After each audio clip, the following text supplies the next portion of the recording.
가기사는 증시 각도기. 예, 안녕하세요. 저는 투자 정신 아침반 안지원입니다. 한 100년 만에 아웃퍼폼만 한 것 같습니다 오늘.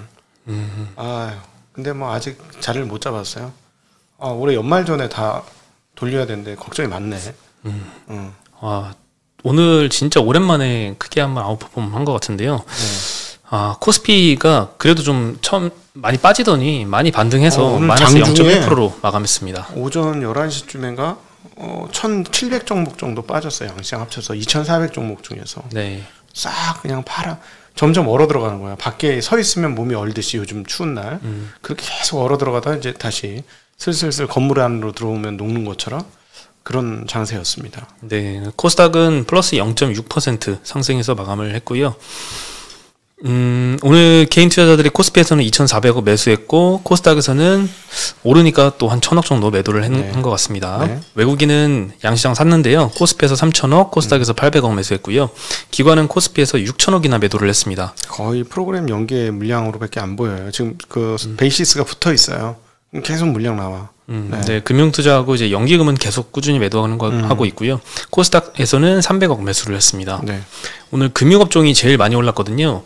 초반에 좀 금리가 많이 오르면서 은행주들이 좀 상승을 했었는데 금리는 이제 도로 좀 쭉 빠지더라고요. 네. 그러면서 이제 금융업종에 속한 다른 개별 종목들이 여러 호재 때문에 좀 상승을 했는데요. DY라는 종목이 21% 상승했는데 이 자회사가 현대차하고 공동 개발한 센서 클리닝 시스템이라고 있답니다. 이게 2023년에 현대차가 로보택시를 이제 상용화하는데 이 자율주행 차에 탑재를 처음으로 하고 요 부품을 탑재하는 게 뭐 세계 최초라고 하는 보도가 나오면서 오늘 많이 상승을 했고요. SK가 오늘 7% 상승을 했습니다. 그리고 한국토지신탁 여기도 부동산 시행사인데 메타버스를 도입을 한다고 했었죠. 근데 이게 뭐 오늘 나온 소식은 아니지만 오늘 또 6% 상승해서 요즘에 급등을 많이 하고 있습니다. 진짜 고리타분한 주식인데. 그렇죠. 이렇게 움직일 거라고는 생각도 못했던 주식인데. 저기 골프 여자 후원들 많이 하죠. 한국토지신탁 거기서 제일 유명해. LPGA의 모자에 한국토지신탁 모자 많이 쓰고 나와요. 네, 그렇군요. 그리고 두 번째 많이 오른 업종은 비금속 광물이고요. 한일 시멘트가 오늘 4% 올랐고 포스코 케미칼이 오늘 2차전 지주들이 반등하면서 1.7% 상승해서 올랐고 세 번째는 이제 보험주였습니다. 그래도 오늘 금리가 쭉 빠지긴 했지만 그래도 메리츠 화재가 3.7%, 삼성화재 1%대 상승해서 오늘 0.6% 상승했고요. 네. 철강금속과 운수장비가 오늘 제일 많이 빠졌는데요. 뭐 동국제강, 포스코 2, 3%씩 빠졌고요. 운수장비 업종에서는 자동차 그리고 자동차 부품주 그리고 조선주들이 오늘 좀 하락을 했습니다. 대우조선해양이 5%대 하락했고요. 현대차도 1.4% 하락. 조선주 갖고 있으신 분들 이제 진짜 힘든 구간 들어왔네. 네, 조선주는 골드만삭스에서 좀 되게 세게 매도 의견을 오늘 냈거든요. 그 영향으로 보이고요. 이따가 자세히 한번. 골드만삭스 어제는 뭐 해가지고 주가 엄청 올랐는데 네. 반대로 골드만삭스가 신은 아니에요. 죄송합니다. 골드만삭스가 아니라 그 UBS. 이건 UBS가 조선업종에 대한 매도 리포트를 냈습니다. 네.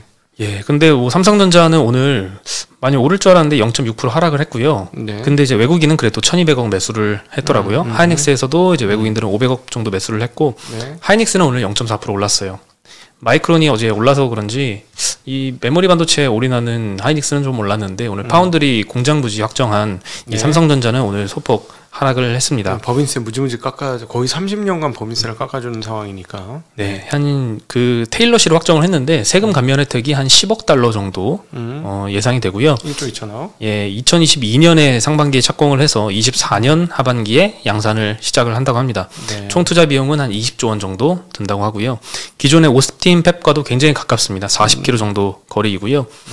오스틴 펩 부지의 한 4배 수준으로 크다고 합니다. 145만 평 정도 하고 오스틴 공장에서는 이제 14나노 기반의 전력 반도체, 통신용 반도체에 주력을 한다고 하고 이번에 테일러시의 신규 팹에서는 5나노 이하의 인공지능과 데이터 센터용 반도체 양산에 집중을 할 것이다. 이렇게 밝혔습니다. 그 트렌드포스에 따르면 2분기 기준으로 파운드리 시장의 이 시장 점유율이 지금 TSMC가 삼성전자의 한 3배 정도가 되잖아요. 네. TSMC 53%, 삼성전자 17% 정도인데요. 네. 10나노 이하 공정만 따졌을 때는 한 60대 40 정도라고 합니다. 예, 격차가 많이 좁혀졌는데 10나노 공정 다른 데는 못 한다는 얘기 아니에요? 예, 다른 데는 못 하죠. 네. 네, 10나노 이하 시장이 차지하는 비중이 점점 커질 걸로 예상이 되는데요. 2019년에는 4.4% 비중에서 2024년에는 30%까지 확대가 된다고 합니다. 네. 네, 그래서 테일럿이 이번 투자는 또 10나노 이하 공정을 많이 5나노 이하 공정을 많이 주력을 한다고 하니까 이 선단 공정 경쟁력 확보 측면에서는 삼성전자한테는 굉장히 긍정적인 뉴스 같습니다. 예, 우리가 이제 미세 공정을 선단 공정이라고 불러요. 그렇게 부르는데 지금 우리가 테슬라에서도 보실 수 있습니다만은 지금 반도체 부족은 계속 말씀드리지만 싸구려 반도체에서 나타났다. 그러니까 요즘 뭐 스마트키 삑삑 누르는 거 거기도 반도체가 쓰이잖아요. 이건 네. 비싼 거 못 쓰는 거예요. 그러니까 이제 테슬라에서 지금 하고 있는 게 이제 설계 공정 변경을 통해서 뭐를 하고 있냐면 차체를 블락으로 찍어내는 거 하나 하고 그 다음에 그 소프트웨어 다룰 수 있는 칩을 직접 하고 있습니다. 즉 무슨 말이냐면 핸드폰도 AP 칩에 MPU, CPU, LPU, GPU가 막 다 들어가잖아요. 그런 것처럼 큰 칩 하나에 중앙 제어화해서 지금 변화하고 있어요. 왜냐하면 그 중앙에 있는 칩의 프로세싱 능력이 워낙 세기 때문에 다른 칩을 안 쓰는 방향으로 가거든요. 그럼 이건 장기적으로 무슨 얘기를 하는 것이냐면 선단 공정으로 간다라는 얘기가 되겠습니다. 즉 반도체 100개 쓰던 거를 예를 들어 10개만 쓰는 걸로 줄여 나간다는 거죠. 그러니까 각각의 센서는 넣되 과거 옛날 차에 비해서 많이 쓰긴 쓰되 뭐 이렇게 중간중간에 연산시켜주는 그런 모든 칩은 중앙 연산 장치 하나로 그냥 다 통합하는 네. 그런 시스템으로 자꾸 간다라는 것이죠. 그렇게 되면 반도체가 이제 조금 더 정밀해져야 되니까 그런 정밀한 반도체는 아무래도 선단 공장에서 나올 수 있고 물론 이제 뭐 자동차 사이즈가 크니까 반도체가 손바닥만 해도 아무 상관은 없죠. 근데 어찌됐건 이건 무슨 얘기냐면 저가형 반도체 시장은 늘어나긴 늘어나는데 영원히 늘어날 수 있느냐는데 상당한 의문을 가질 수밖에 없다는 거. 그래서 8인치 웨이퍼 회사들이 계속 8인치를 투자를 해서 뭘 하겠다는 거 그거는 만만치 않다라는 얘기죠. 그러니까 사실 8인치 웨이퍼에서 하는 거를 10인치에서 못 하나요? 할 수 있죠. 다 할 수 있어요. 할 수 있어요. 근데 왜 안 하나요? 10인치는 비싼 것만 올리니까. 그러니까 그거는 안 되는 거고. 그 다음에 이제 왜 또 단순한 것만 하냐면 비싼 거는 하다 불량률이 높으면은 비싸게 받아야지. 그죠? 그렇죠. 대표적인 게 어디야? 저기가 그렇다지 않습니까? 우리 이제 공부를 해보면 디스플레이에서 FMM 같은 경우가 수율이 그렇게 안 좋대요. 최악의 수율을 기록한대요. 근데 그 장당 가격이 장난 아니잖아. 네. FMM은 이제 OLED 이제 발광체 분사할 때 이렇게 중간에 중간에 뭐라 그래야 되지? 막인데 투과시켜주는 막이거든요. 선별적으로 투과시켜주는 막인데 수율 안 나오는데 가격 엄청나게 많이 받아요. 근데 어쨌든 그러니까 12인치 중심으로 자꾸 넘어갈 수밖에 없다라는 거는 꼭 기억을 하셔야 되겠고 그렇다면 이제 결론은 12인치의 미세 공정의 캐퍼시티를 많이 갖고 있는 애들은 시간이 지날수록 유리해질 수밖에 없다라는 점을 말씀드리려고 돌아 여기까지 왔습니다. 네. 네. 그리고 D램 쪽도 요즘에 전망이 조금 개선이 되고 있잖아요. 네. 오늘은 조금 약했는데 KB증권에서 오늘 리포트가 나왔는데 삼성전자가 전일 종가 기준으로 아직도 연초 대비 9% 이상 하락한 상태인데 D램 가격 바닥은 내년 1분기로 전망을 한다. 네. 골드만삭스에서는 2분기까지도 하락을 할 거라고 보더라고요. 네네, 그렇죠. 네. 하우스마다 차이가 있는데요. 향후 북미 클라우드 업체들이 메타버스 플랫폼 구축을 위한 신규 서버 투자에 나서면 긍정적이다. 내년도 크니까. 예, 내년도에 메모리 반도체 공급 증가율도 전년 대비 D램이 25% 전년에 늘었는데 네. 이번엔 16%. 올해가 25%, 내년도에 16% 증가할 것이다. 그러니까 증가율이 많이 둔화된다는 거죠. 그만큼 공급이 줄어든다는 거고. 낸드에서도 마찬가지인데요. 올해 44%인데 내년도엔 31%로 증가율이 떨어질 것이다라고 전망을 하고 있습니다. 공급이 줄어드는 건 아니고 증가율이 떨어지는 거죠. 그러니까 더 많이 하는 건 맞아요. 네. 예. 그래서 이 반도체 수급도 긍정적이라서 4분기에는 이 매수를 해야 된다. 이런 의견을 주셨습니다. 하여튼 엄청 땡겨와. 내년도 2분기가 저점일 것 같은데. 벌써 꿈틀거리고 6개월이나 땡겨오네. 계산을 해보니까. 네. 하여튼 오늘 별로 안 빠졌다는 건 의미가 있는 것 같아요. 대형주들은 안 빠졌고요. 네. 뭐 중소형주 중에서는 좀 IT 쪽에서 한 5%대 정도 이렇게 많이 하락을 한 종목들도 있더라고요. DB하이텍도 오늘 6%나 하락을 했고요. 네. 그동안에 좀 많이 오른 영향도 있겠죠. 근데 많이 오른 주식은 항상 조심하셔야 돼요. 그러니까 이렇게 밑에 없는 주식들이 있어. 차트 보면. 네. 이렇게 올라가서 여기 이렇게 안 잡히는 것들. 이런 것들 항상 좀 조심하셔야 돼.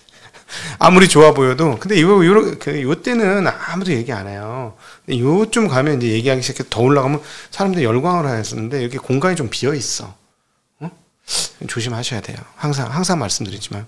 네. 그리고 내년에 1월부터 그 IPO가 또 시작이 되잖아요. 제일 빨리 상장하는 것 중에 하나가 LG에너지솔루션일 것 같은데요. 내년 1월 말에 코스피 상장 예정이라고 합니다. 일정은 이제 확정이 됐다고 하고 예상 시총은 원래 100조 원 정도 거론이 됐는데 75에서 80조 정도라고 예상이 됩니다. 이 정도 예상 시총이면 올해 들어왔던 시총 거의 한 방에 다 끝내는 거 아닙니까? 그렇죠. 거의 올해 역대 가장 많은 IPO가 있었고 IPO로 조달된 돈이 한 15조 내외? 14조 정도 됩니다. 그 정도 내는데 그거 시총을 따져보면 거의 100조 가까이 되는 건데 100조 안 된다 그러더라고요. 그러면 이거 한 방으로 게임 셋이네. 네. 그리고 뭐 내년도에 LG에너지솔루션을 시작으로 줄줄이 있습니다. 카카오 그 자회사들도 또 막 한 2개 정도 상장을 할 예정이 되어 있고 뭐 올리브영부터 해서 마켓컬리 뭐 줄줄이 쌓여 있거든요. 내년도도 좀 걱정이 됩니다.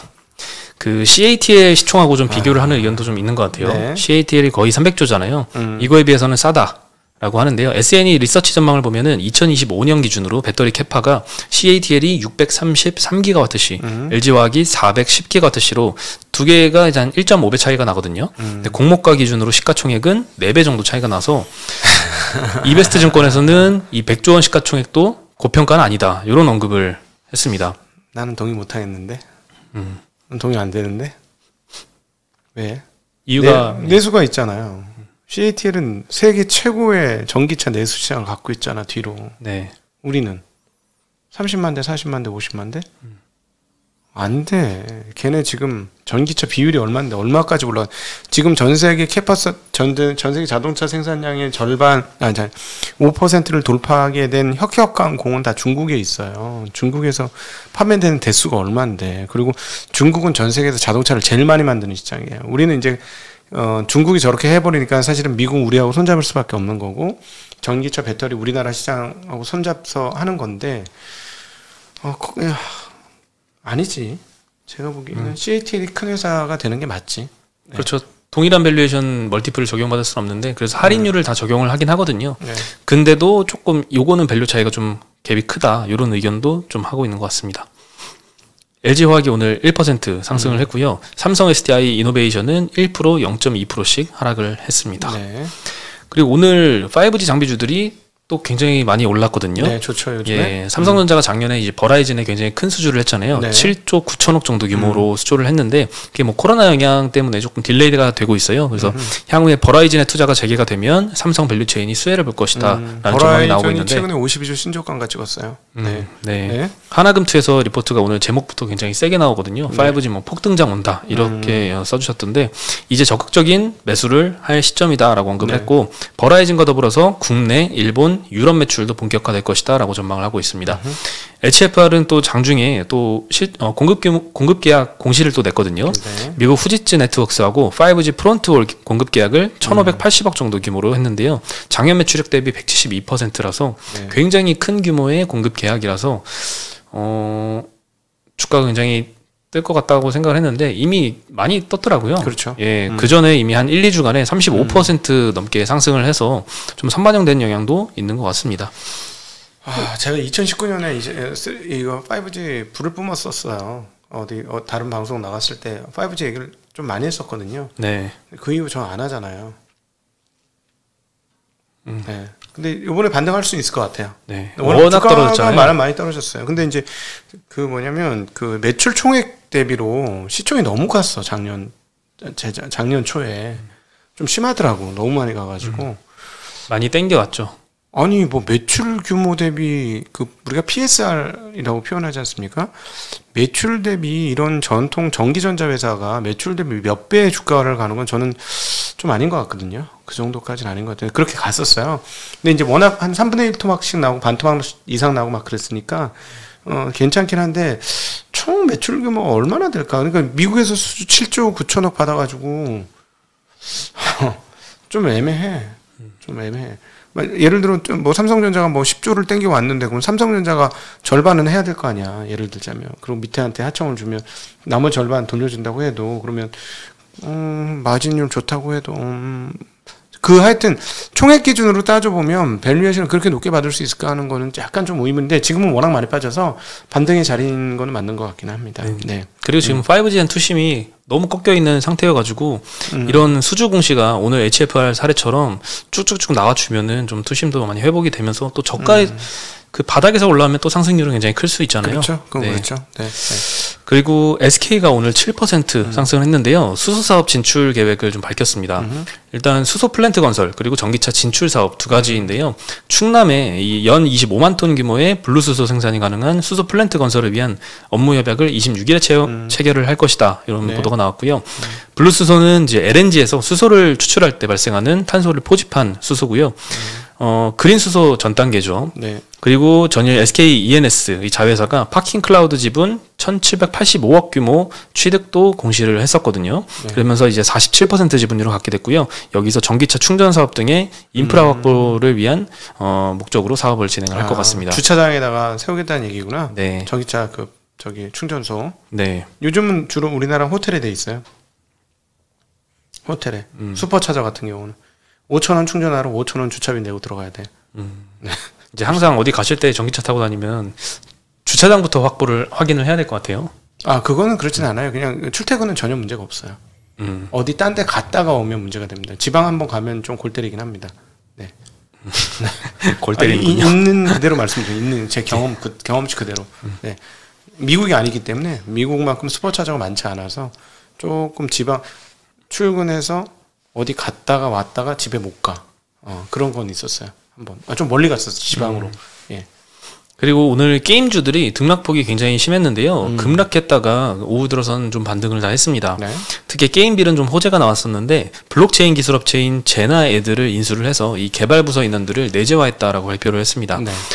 이 인원들이 이제 블록체인 거래소 구축과 관련된 시스템 개발 경험을 갖고 있어서 이를 높게 평가한 것으로 보이고요. 네. 내년 1분기에는 블록체인 기반의 게임하고 NFT 거래소도 선보일 예정이다라고 뉴스가 나오면서 오늘 22%나 상승을 했고요. 아직도 살아있어. 메타버스 얘기만 나면 잘 올라. 네, 아직도 살아는 있어요. 다른 종목도 전혀 딴 종목도 메타버스 얘기 뭐 이렇게 하면 3D 메타버스 얘기하면서 오늘 주가 폭등하는 것도 보였었어요. 네. 여러 뭐 조그마한 종목들도 메타버스 뭐 결합하면서 많이 올랐는데요. 잘 모르겠어요.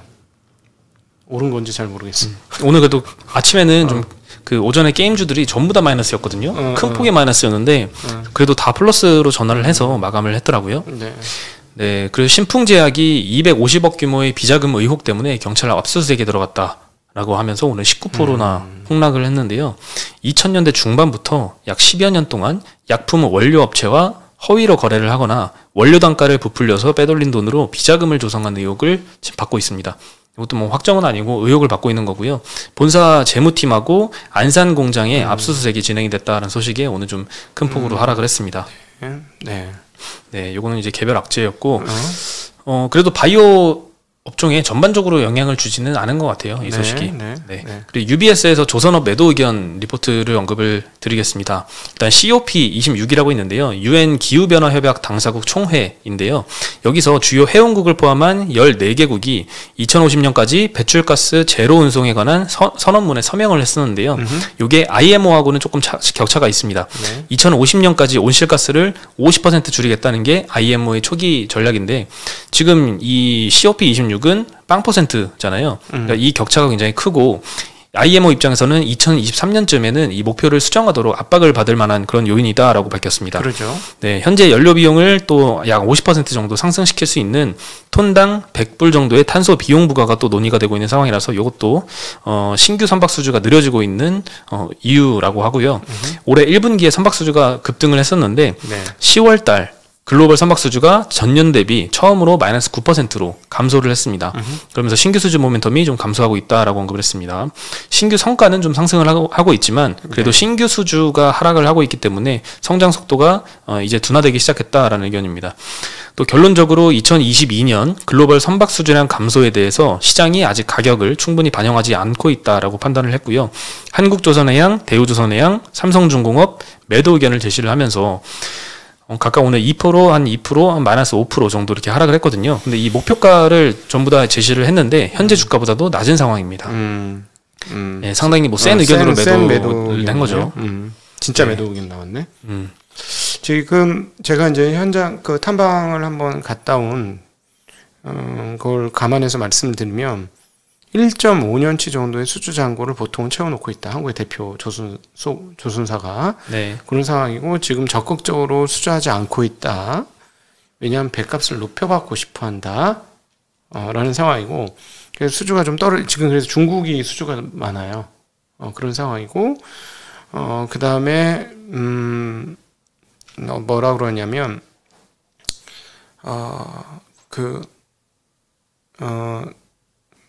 뭐라 그랬더라? 갑자기 잠깐 딴 생각하는 바람에 하여튼 얘네들이 선사들이 돈을 많이 벌었기 때문에 선사들이 돈을 많이 벌으면 과거에는 어떻게 했냐면 배를 발주를 하긴 한답니다. 네. 예, 그래서 지금 뭐 감당할 수 없을 만큼 선사들이 돈을 벌었잖아요. 그렇죠. 선사들은 쉽게 얘기하면 우리가 주식 투자하듯이 배를 사요. 과거에도 그래서 그 번 돈으로 가만히 있을 것인지 잘 보셔야 될 것 같아요. 그래서 조금 제 생각엔 선사와 조선사의 지금 줄다리기가 이어지고 있는 상황 아닌가 싶습니다. 예, 네. 네. 그리고 또 확진자가 처음으로 이제 4,000명대를 돌파를 했습니다. 4,116명 발표를 했고요. 김우겸 국무총리가 오늘 중대본 회의에서 수도권만 놓고 보면 언제든지 비상계획 발동을 검토해야 되는 그런 급박한 상황이다. 이런 언급까지 나오면서 리오프닝주들이 오늘 좀 많이 하락을 했더라고요. 하나투어가 3%대 하락했고요. 모두투어도 마찬가지 3% 하락. 에어부산, 제주항공, 아시아나항공 2%대 하락했고요. CGV도 오늘 4% 네. 하락해서 리오프닝주들의 약세가 좀 굉장히 길어지고 있는 상황입니다. 그렇죠. 네. 생각보다 반등이 좀 굉장히 늦게 나올 것 같긴 합니다. 회식하려면 11월에 해라 이런 얘기도 하고 있어요. 12월에 회식 못할 거다. 12월에요? 그 말은 또 다시 셧다운이 또 다시 그렇죠. 시작이 된다는 건가요? 네, 그런 얘기를 하고 있죠. 근데 모르겠어요. 제가 보니까 컨센은 어떤 것 같아요? 시중의 컨센은? 굉장히 안 좋죠. 안 좋아요? 어떤 컨센이요? 아니, 사람들이 빨리 리오프닝 다시 닫아버려야 돼. 오프닝 하지 마. 미드 코로나 안 돼. 이렇게 다들 생각하시나요? 큰 이렇게 별다른 감흥은 없는 것 같아요. 일반 생활에 있어서는. 네, 저는 워낙 뭐 요즘 오타쿠로 살다 보니까 사람들하고 접촉이 없다 보니까 잘 모르겠는데 그냥 그냥 이 분위기에 대한 느낌은 사람들이 다시 한번 셧다운하는 거에 대해서 그렇게 적극적이진 않을 뭐 이렇게 뭐라 그럴까? 이제 위드 코로나 가야 된다 이렇게 생각을 할 것 같아요. 일부는 그렇게 생각하는 거고 다시 셧다운해야 되는데 막 박수를 치는 사람이 옛날처럼 많지는 않을 것 같은 느낌. 네. 분위기는 좀 그런 것 같습니다. 많이 고생을 했잖아요. 그렇죠. 많은 분들이. 예, 그러면 오늘 준비한 소식은 여기까지고요. 저희는 오늘 여기서 인사드리겠습니다. 안녕.